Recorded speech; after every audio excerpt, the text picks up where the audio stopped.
घमंड इंसान के ऊपर चढ़ के बोल गया, सत्ता का घमंड इंसान के ऊपर चढ़ के बोल गया, गद्दारों के मंसूबों से लहू हमारा खोल गया। एक सपोला शिव शंकर के बाहुबल को तोड़ रहा, एक सपोला शिव शंकर के बाहुबल को तोड़ रहा। और कश्मीर का अब्दुल्ला ये भाषा कैसी बोल रहा, कश्मीर का अब्दुल्ला ये भाषा कैसी बोल रहा। मेरी पंक्तियों के माध्यम से आप लोगों को काफी हद तक मेरी कविता का विषय पता चल गया होगा। इसके बारे में और अधिक बताऊंगी, लेकिन उससे पहले नमस्कार, मैं आशु परिहार। मैंने काफी सारे लोगों को कहते हुए सुना है, आशु जी आप लड़की हो, आपको ऐसी भाषा शोभा नहीं देती है। आशु जी आप लड़की हो, आपको ऐसी कविता नहीं लिखनी चाहिए। लेकिन मैं उन लोगों को बताना चाहूंगी कि मेरा मन भी मचला करता मेहंदी बिंदिया पायल पर, मेरा मन भी मचला करता मेहंदी बिंदिया पायल पर। कभी गीत लिखने को करता रस भरी बरसातों पर, तभी दिख जाता लहू लुहान से लत पर मेरी भारत माँ का मन घायल और तन घायल। तभी दिख जाता लहू लुहान से लत पर मेरी भारत माँ का मन घायल और तन घायल। तब मैं लेखनी से कहती हूँ अंगारों को बरसा जारी, तब मैं लेखनी से कहती हूँ अंगारों को बरसा जारी। ये मेहंदी काजल मावर छोड़ चंडी का रूप दिखा जा रही, ये मेहंदी काजल मावर छोड़ चंडी का रूप दिखा जा रही। कुछ दिनों पहले अब्दुल्ला जी ने कश्मीर को लेकर कुछ कहा था। मुझे बड़ी खुशी होती अगर वो ये कहते हैं कि कश्मीर से धारा 370 हटनी चाहिए, भारत में एक संविधान होना चाहिए, भारत एक राष्ट्र होना चाहिए, भारत एक देश होना चाहिए। लेकिन नहीं, 370 धारा क्या है वो मैं बताती हूँ कि कश्मीर को जला दिया है जिस धारा की ज्वाला ने, कश्मीर को जला दिया है जिस धारा की ज्वाला ने, हरियाली को गला दिया है जिस धारा की ज्वाला ने, हरियाली को गला दिया है जिस धारा की ज्वाला ने। जो धारा स्वीकार न करती भारत के संविधान को, जो धारा स्वीकार न करती भारत के संविधान को, जिस धारा ने अलग किया कश्मीर से हिंदुस्तान को, जिस धारा ने अलग किया कश्मीर से हिंदुस्तान को, इसकी जहरीली आगों का अब कटना बहुत जरूरी है, इसकी जहरीली आगों का अब कटना बहुत जरूरी है। वहाँ से 370 धारा हटना बहुत जरूरी है, वहाँ से 370 धारा हटना बहुत जरूरी है। ये वही धारा है जिसके कारण वहाँ के लोगों ने वंदे मातरम गाने में विरोध किया था। वंदे मातरम नहीं गाएंगे ऐसा बोला था इसी धारा की वजह से।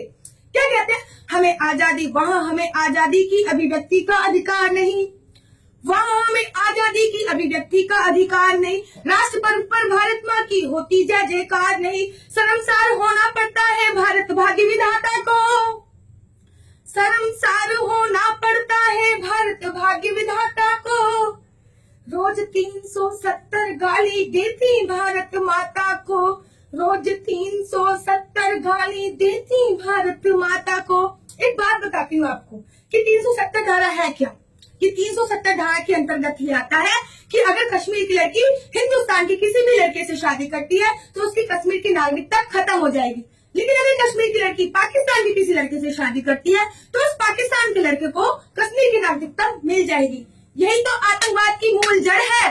क्या कहते हैं कि ये निकाह दिल से कबूल हुआ जब ऐसा है फरमाते हैं, ये निकाह दिल से कबूल हुआ जब ऐसा है फरमाते हैं, पाकिस्तानी आतंकी तब हिंदुस्तानी बन जाते हैं, पाकिस्तानी आतंकी जब हिंदुस्तानी बन जाते हैं। बंदूकों को मिल जाता है धारा का वरदान वहाँ, बंदूकों को मिल जाता है भारत का, बंदूकों को मिल जाता है धारा का वरदान वहाँ।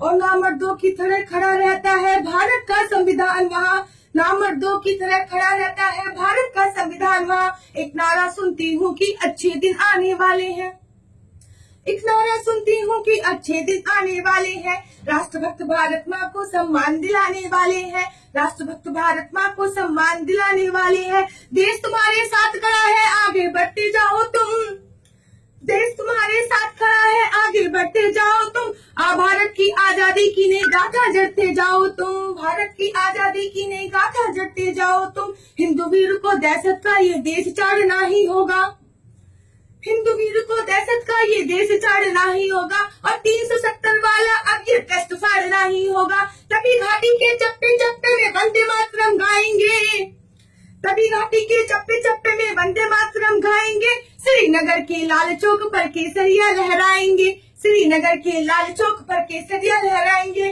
जाते जाते चंद लाइनों के साथ अपनी वाणी को समाप्त देना चाहूंगी। जो भी है अल्लाह मुल्ला अब्दुल्ला, जो भी है वो सुन लो कि पाकिस्तान की नहीं प्रशंसा ये देशद्रोह का नारा है, पाकिस्तान की नहीं प्रशंसा ये देशद्रोह का नारा है। ठंडी झीलों से निकला जलता सा अंगारा है। पाकिस्तान की नहीं प्रशंसा ये देशद्रोह का नारा है। ठंडी झीलों से निकला जलता सा अंगारा है। उन बेटों से गद्दारी है जो पर्वत पर सोए हैं। ना इंसाफी उन माओ से जिसने बेटे खोए हैं। और तुमको भी अब्दुल्ला जी इसका ध्यान रहा होता अगर तुम्हारा बेटा सीमा पर कुर्बान हुआ होता। अगर तुम्हारा बेटा सीमा पर कुर्बान हुआ होता। जय हिंद, जय भारत।